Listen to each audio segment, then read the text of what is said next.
Hello बच्चों, our question is unpolarized light pass from a rare into a denser medium if the reflected and refracted ray are mutually perpendicular.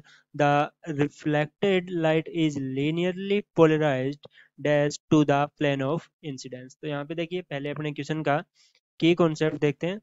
की concept, तो की concept अपने पास क्या हो जाएगा, यहाँ पे अपने को दिख रहा है पोलराइजेशन है, तो अपना की कॉन्सेप्ट में अपने लिख देंगे पोलराइजेशन। पोलराइजेशन, ठीक है, ये अपने पास हो जाएगा क्वेश्चन का की कॉन्सेप्ट। अब देखिए ये जो कंडीशन अपने को दी गई है इसके अकॉर्डिंग अपने देखें तो यहाँ पे अपने पास क्या है, एक डेंसर मीडियम है। तो ये अपने कोई मीडियम मान लेते हैं, ठीक है, जो कि डेंसर है, यानी यहाँ पे मीडियम है, उसका म्यू क्या क्या रहेगा, ऊपर वाले से ज्यादा रहेगा, तो इसलिए इसको क्या बोला है, डेंसर मीडियम। ठीक है, ये अपने पास क्या है, डेंसर मीडियम है। ठीक है, नीचे की ओर यहाँ पे क्या हो रहा है, एक लाइट है वो अनपोलराइज्ड लाइट है जो कि इस पे इस प्रकार से आ रही है। ठीक है, ये अपने अनपोलराइज्ड है।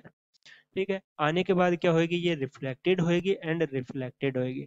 ठीक है, तो और दोनों अपने को दी गई है, ये अपने पास रिफ्लेक्टेड लाइट है और ये अपने पास रिफ्रैक्टेड लाइट है। दोनों एक दूसरे से क्या है, परपेंडिकुलर है, यानी इनके मध्य जो बनने वाला एंगल है वो अपने पास क्या है, 90 डिग्री है। ठीक है, कुछ इस प्रकार से। ठीक है, अब देखिए इस कंडीशन के अकॉर्डिंग अपने देखें तो ये अपने पास जो लाइट है वो अपने पास क्या हो रही है, रिफ्लेक्टेड है।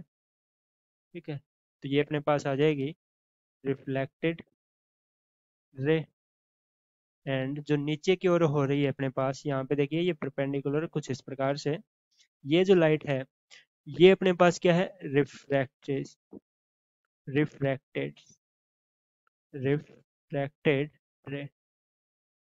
ठीक है, और दोनों जो है वो एक दूसरे से क्या है, परपेंडिकुलर है। जो रिफ्लेक्टेड लाइट है वो क्या हो रही है, पोलराइज्ड है। ठीक है, यानी इस प्रकार से ये जो लाइट है, ये जो सॉरी रे है वो अपने पास क्या होएगी, इस प्रकार से पोलराइज्ड है, और ये अपने पास पार्शियली पोलराइज्ड रहती है। ठीक है, आने वाली जो लाइट है वो अपने पास क्या है, अनपोलराइज्ड है।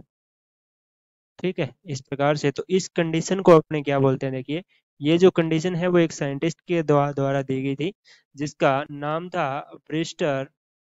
ठीक है, तो इस कंडीशन को अपने क्या बोलते हैं, ब्रेस्टर लॉ। ठीक है, ब्रेस्टर, ब्रेस्टर लॉ। ठीक है, तो ब्रिस्टर ने क्या बताया था, देखिए ब्रिस्टर ने कहा था कि जो रिफ्लेक्टेड रे है और रिफ्रैक्टेड रे है वो क्या रहती है, एक दूसरे से परपेंडिकुलर रहती है, एंड रिफ्लेक्टेड रे है वो क्या रहती है, इस प्रकार से पोलराइज्ड हो जाती है। और ये देखिए ये जो पोलराइज्ड होएगी ये किस प्रकार से होएगी, तो ब्रिस्टर ने बताया था कि यहाँ से अगर मैं लाइट का किसी भी प्रकार से प्लेन के अकॉर्डिंग देखूं, यानी जो इसका प्लेन रहेगा लाइट का उसके अकॉर्डिंग देखूं, तो ये मेरे को दिख रहा है कि ये इससे क्या रहेगी, बिल्कुल परपेंडिकुलर, या आपने कहें कि 90 डिग्री के ऊपर रहेगी। तो ये जो प्लेन ऑफ, यहाँ से प्लेन के अकॉर्डिंग देखेंगे, प्लेन ऑफ इंसिडेंस, इंसिडेंस, तो यहाँ पे बनने वाला जो वेक्टर है वो क्या रहेगा, परपेंडिकुलर टू अपने पास मिलेगा, यानी ये भी क्या रहेगा, प्लेन ऑफ इंसिडेंस से अपने पास क्या मिलेगा, परपेंडिकुलर, परपेंडिकुलर।